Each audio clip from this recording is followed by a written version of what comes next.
It is Wednesday now, but I am sure that a lot of you out there are still thinking about everything that happened on Saturday night, for better or worse. So we are here with the Mackey Award winner, as we are every week for X's and O's, Jake Butt. Jake, thank you for joining as always. Really excited to break down this game.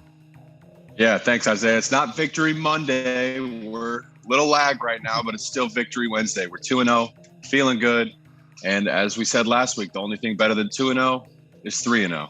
But let's get to talking about Washington versus Michigan. So you and I don't see 100% eye to eye here. I mean, I think we do for the most part, but we have a little bit of a delineation between how we see this game. So let's get right into the nitty gritty. Let's not even waste any time because Michigan ran 56 times for 343 yards, only passed the ball for seven. Cade McNamara was 7 for 15, 44 yards. Yeah, they won the game, of course, 31-10, but you have this vast disparity between the pass game and the run game. You wanted to see a bit more passing. I mean, I wanted to see a bit more passing during the game, but then after the fact, I kind of was like, well, that worked. But what are your thoughts about the way the game transpired from an offensive game plan standpoint? Well, I mean, listen, the number one goal in any given week is to win. And of course, Michigan went out there and did that. And I think we talked, earlier in like our preview of the season show that it's going to come down this year to playing good defense and running the ball. That's what I grew up understanding how you win football games. It's the classic, motto is just run the ball and play good defense and you're going to win a lot of ball games. So they did that well. But, one thing we talked about, and I know some fans have said too, is, there's going to come a point in time in this season when we're going to have to rely on the pass game, versus some of the tougher teams, Penn State, Ohio State, Michigan State. We're not just going to be able to run for 300 yards. I hope we can. And to be honest, the big boys up front, Hassan Haskins, Blake Corum, they're looking really dominant right now. So I wouldn't fully count that out. But, with us running the ball so well, I was just really hoping to see a little bit of play action and a little bit more creative pass concepts, trying to scheme guys open. We talked about losing Ronnie Bell last week, and it's going to be a group effort to replace him. I don't know that we made any progress last week on finding the guy that we can in tougher situations. So that's going to be a big thing going forward, that we're going to have to find schemes that work with Cade, with this receiving core and the tight ends. What's our bread and butter in the pass game when it's 3rd and 6 and it's a 14-14 game in the third quarter? Who are we going to rely on? What plays are we going to call? But that being said, two things can be true at once. We would have liked to see them pass the ball, but we're also happy that we ran the ball so well and won. And that's really what matters.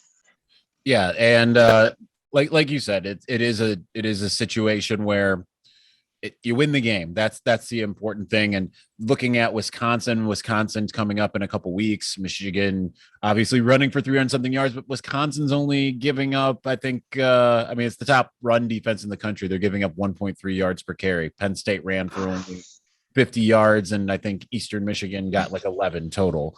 Granted, Eastern Michigan, not really a power running game, but running team, but it's a little bit different when it comes to Penn State. But Jake, you've been in that locker room before. You know what it's like to be a pass catcher as well as a run blocker. But when it comes to having those live reps, because part of the way that I have looked at this aftermath of this game is, okay, so they didn't pass the ball against a live team, but I mean, that's to some degree, I mean, you can do that in practice, and that's Jim Harbaugh and some of the other players and everyone said, all right, we can pass the ball. We can do play action. We can do all these different things. Harbaugh actually specifically said, yeah, now because we did this, we can run play action. But they do a lot of these things in practice. They're confident that they can pass the ball, but how much does it matter if you're a player, you've done it in practice, but you haven't done it in games? Like how much does that matter? Oh, it matters a lot. It matters a lot, especially as you get into the season. You can scheme it up in practice, but you're going against a scout team that's also being schemed up. So in practice, you're probably getting the ideal look, the ideal situation. Usually, you're going to be going against a younger defense. Not your starters by any stretch. It's going to be the scout team. So of course, that's the first step, and it's important. But doing it on a Saturday, especially in high pressure situations, is a whole different beast. So I'm sure they got a lot of work in camp doing it. But now we're in the season, and now we need to put it out there, put out a product on Saturday afternoons, and show to ourselves first that we could do it, and then to the rest of the Big Ten Conference and the country that, hey, we're a dominant run team, but we do have some other tricks up our sleeve, and we're generally a dynamic offense across all phases. Yeah, and I think the next thing that we need to see is, obviously, we need to see that pass game. You've got a couple weeks to work on it before you get to Wisconsin. The question is, how much are they going to? Especially, I look at some of these games like NIU, really porous against the run, a little bit more stout against the pass. Of course, they haven't played a team of Michigan's caliber. Rutgers, for years, that's been the one thing that, and I'm sure you remember going back to your time playing them, that for years that was the one thing that Rutgers was good at, was defending the pass. So it makes me wonder how much are they going to look at the, like, all right, we're still really good against the run, but or we're still really good running the ball. We just really need to start passing the ball. So you hope that ends up taking place. But let's shift gears. Let's look at the defense, right? Because that's the defense just turned in another gem. And as much as you and I were commiserating a little bit during the game, I remember saying to you that, like, hey, they're one defensive mistake away from this game being wide open for either team for the taking, but they didn't have that, right? The defense remained stout. But it's the fact that Washington even got a touchdown. I mean, they got their touchdown against a true freshman who was kind of in garbage time, right? They really weren't in that game whatsoever because of the job that Mike McDonald and his side of the ball were able to do. What were your impressions of what the defense was able to do against? I mean, let's face it, it's not been a good offense so far for Washington, but still, I mean, it's a Power 5, Pac-12 offense. Yeah, I mean, I'm extremely impressed, and we talked about so much about football is a brand. What is your identity when you turn on the tape? And I see a bunch of dudes running around that are hungry to hit. They're flying to the ball. Josh Ross, those dudes are punishing the other team's ball carrier. And that wears on you throughout a game. That's gonna show up on tape week in, week out. And a guy like Aiden too, they're not often one-on-one looks. If he gets a one-on-one look, like one time Washington tried to block him with a fullback, the dude stood no chance. But he's still wrecking games with two guys and three guys on him.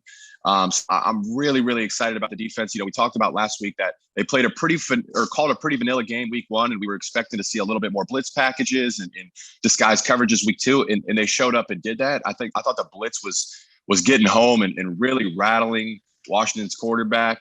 But those 11 guys are just playing as a unit right now, and you can feel the love they have for one another and the passion that they're playing the game. And that's really, really important. And that's obviously, they did a really good job of stopping the run as well. Washington only got 50 yards itself on the ground, but the pass didn't. It's one of those things. I look at this game, they essentially stopped the pass. Not that Washington was trying to pass for a lot of time. I think Washington offensively had kind of an inexplicable game plan. It kept on trying to run the ball the way it. I swear they thought that they were doing what Michigan was doing for much of the game. But Jim Harbaugh said that said after the game, they threw everything at us offensively, but they eventually started passing the ball. They had some success late. Not that it worked. They didn't get into the end zone, But what did you see from Washington's offense in the sense that Jim Harbaugh says that, right? They threw every offense that they possibly could. They threw the playbook at us and we still stopped it. What did you see from their offense? I haven't reviewed the tape. To me, I you know, I didn't necessarily see them just going deep into their bag of plays. Of course they were, running a good variety and trying to get different guys involved, and they were trying to find any little area that they could get an inch. But of course, Michigan's defense really was stifling. There was a couple times, throughout the game where they would, play action and send somebody on a crosser kind of behind the linebackers. And there was maybe 2 or 3 occasions where the guy was pretty wide open, and had they connected, it could have been a big play. But we don't live in a world of what could have been or would have been in the game of football. It's what actually happened. And of course, Michigan's defense didn't really allow that to happen. But again, we can't control our opponents. We just have to go out and be dominant. I think we're going to face tougher tests than what we had on Washington. But again, it's just about stacking wins each week. And I think week 2, as on the defensive side of the ball, we were better than week 1. And of course, against a team like NIU this week, we look to improve that even more.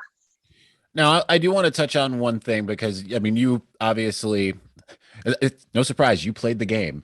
But one of the comments that I'm seeing from a lot of people coming out of this game is Washington lost to Montana. Therefore, they are a terrible team. Michigan has beaten 2 terrible teams. We haven't. Therefore, we can't glean anything from any of this, right?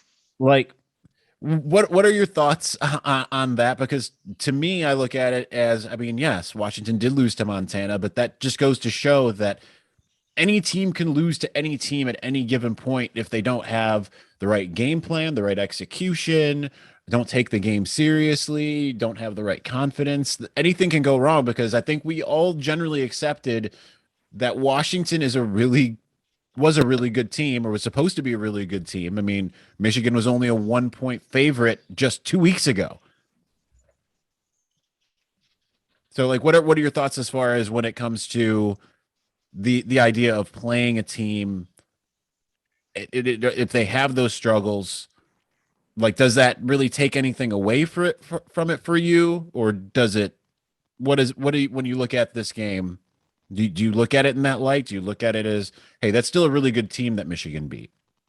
Yeah, I think when most people say that, Washington's not a good team, they're saying that to discredit what Michigan did in a given week, and they're kind of trying to bring Michigan back down to earth. But the way I see it is a little bit different. I would agree. I don't think Washington. I think I would probably assume Washington's going to be a 7-8 win team this year. I don't think they're going to be competing for any big bowl game, or maybe not even the Pac-12 championship. I didn't see a dominant football team out of Washington. But again, that I don't see that as discrediting anything that Michigan did, because what I'm really excited about is they prepared for Washington like they're the number 1 team in the country. And they took the field, and the energy they played with was dominant. And that's all you can do. You can't control whether or not Washington is the number 1 team in the country or the 100th best team in the country. You have to go out there and dominate your opponent. And that's what we did. So, again, they're not going to be the best team we play this year, but we played pretty damn good, all things considered. And, I think at the end of the day, we should be proud of the way we played. Yeah, and that's the thing. You can't really control your schedule, right? You can play the teams that are on your schedule. I think it's weird and that it's like people get really. You can't, people want to beat Ohio State now. You can't beat Ohio State, at least not in a game, until November 27th. Which, Jake, you're right now. You're right there in Buckeye country for the moment. I have to at least touch on it. How excited were you? I don't know if you got to see the game or not, if you were tailgating or what you were up to on Saturday before the game, but how excited were you to be able to watch or find out that Ohio State lost to Oregon? Oh, listen, when Ohio State loses, that's a win for us. When they play bad, that's a win for us. We celebrate their losses. That's just the nature of the rivalry. But the thing about Ohio State is the past couple of years, they haven't always put together 4 great quarters of football. They've oftentimes been kind of lackadaisical, and then they just find a way to win at the end. That's kind of been their brand. And football is a game of what you believe becomes reality. So if you're sitting there on the sideline, and you're down, and you believe you're going to come back, that belief is really, really important. So that's where I'm excited about this loss, because now they might be questioning themselves a little bit too. Is maybe we aren't as good as we thought we were. It was their first home game. Oregon's traveling all the way across country. They didn't look that good week 1 either. So I'm wondering, how they're feeling in the locker room. Are they wondering, are we who we thought we were? So, but again, that's down the line. We haven't earned the right to overlook any opponent. So we got to focus on NIU this week and just focus on becoming better week in, week out. And hopefully by the time that game rolls around, that we'll be, even more ready than we are right now. Well, the one thing that I can take away from that right now, and of course, Ohio State is going to have this absolutely shored up by the time November 27th rolls around, because that's just how life works, unfortunately. But it's funny to me that coming out of that Washington game, particularly people say we're not going to be able to beat Ohio State this way. And it's like, have you noticed what Ohio State is really bad at right now? Ohio State is really, really bad at stopping the run. Their run defense is among the worst in the country, not just the conference. They do have the worst run defense in the conference, I believe. But Michigan, at least, it does seem like Michigan's strength right now might be Ohio State's weakness. So that'll be something we'll be monitoring for the rest of the year. But anyhow, Jake, you've got a lot of moving to do. So we got to obviously everyone should be excited about the fact that you're going to be back here in Ann Arbor. But let's let you get a little bit of that done so that you can get up here, get out of the Columbus area.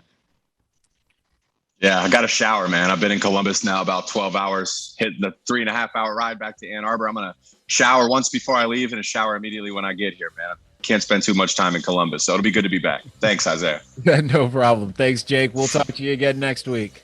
Well, actually, we'll talk to you again. We'll talk to you on Friday, actually. Friday? That's right. For the podcast. Oh, somehow forgot that. So for the Mackey Award winner, Jake Butts, I'm Isaiah Hole, and we will catch the Lockdown Wolverines podcast preview on Friday, and X's and O's will return next week.